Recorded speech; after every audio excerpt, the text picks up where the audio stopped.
Pennsylvania. She went after Mary Beth Buchanan, whose website was getting 15 hits per month,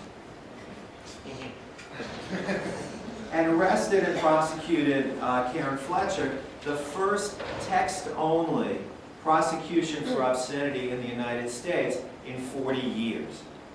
And they threatened Karen with 5 trillion years of jail time as a mentally compromised person. She really couldn't even handle the trial. I interviewed her to determine her mental competence, and she was fine for the first 5 minutes, but under my gentle prodding, she fell apart. And so she struck a plea bargain with the court, and unfortunately for all of us, we now have very recently a text-only obscenity bust that was successful by the federal government. This is Baby Talk magazine, which goes exclusively to young parents, in real life to young mothers of babies. It's sort of your average magazine. It's got recipes and stuff about what do I do when my baby won't go to sleep and stuff like that. They've been publishing it for years, subscription only. You got to pay for it. And when this came out, this is the cover of August 2006. When this came out, they got outraged letters from 6 subscribers saying, I used to like to leave my Baby Talk magazine laying around the living room, but now this pornographic stuff you have on there. So cancel my subscription, and you people ought to rock me out. So that's kind of interesting. So what do these stories have in common? What do these true events in your United States have in common? And why does it matter? And that's why I'm here. Why does it matter? Why does it matter?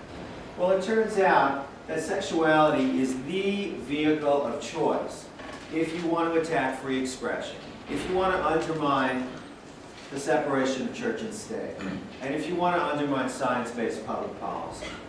It turns out there's a lot of ways to do these things, but the number one way, the best way, the most effective way to do it is through the issue of sexual regulation.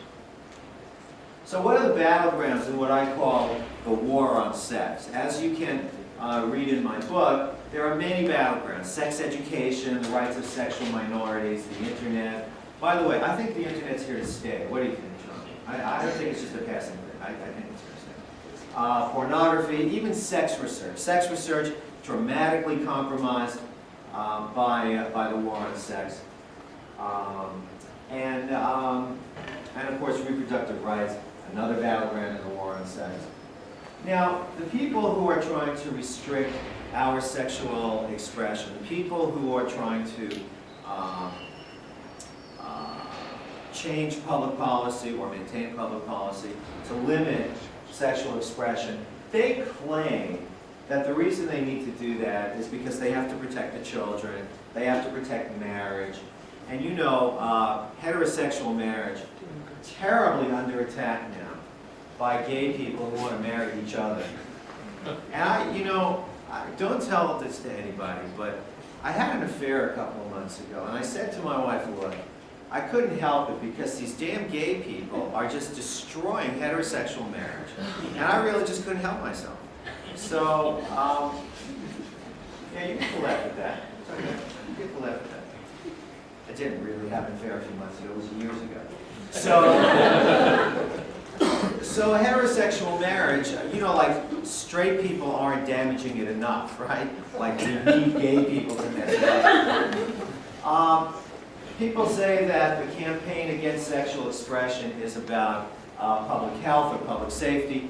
And if we get into it later on, we'll talk about how there are some arenas, like pornography, which used to be attacked, or premarital sex, which used to be attacked on the basis of morality, which in the 1950s and the early 1960s went over just fine.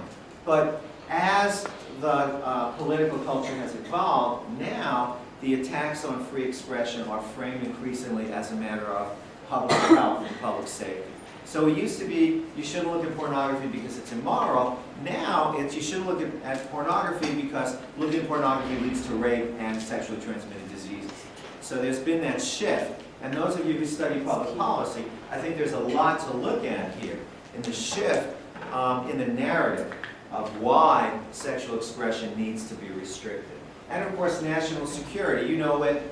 Kinsey did his work in 1948. That was a time when the big threat to national security was communism, and he, of course, was investigated by the FBI as a possible communist influence.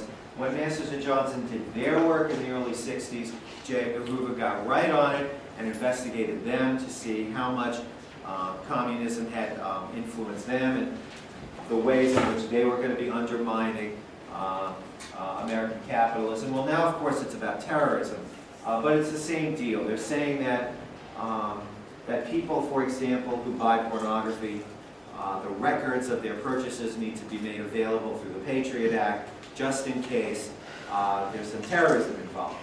Now, personally, I think if you want to eliminate the ultra-fascist Islamic threat, just give them lots and lots of pornography. I mean, that would take care of a lot of it. They'd just be so involved in that, they'd forget all that. So it's really just about sex. I mean, it's really just about sex. It's not about pharmacist rights.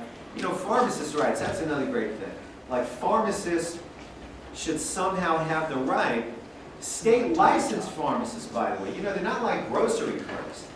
State licensed pharmacists, they say, should have the right to not prescribe to not dispense medication that your doctor has prescribed, because they have the right to not do what they don't want to do. That's sort of like saying that blind people ought to have the right to be bus drivers. Think about it. So it's really about sex. It's a tough crowd, Jim. It's really about sex. It's really about sex. It's really about sex. Who's talking about cultural coarseness? 2 slides back. Cultural coarseness? Yeah. Yeah, some people are upset about the increase in the coarseness of American culture. You know, if you watch The Daily Show now, Jon Stewart routinely says words that you weren't allowed to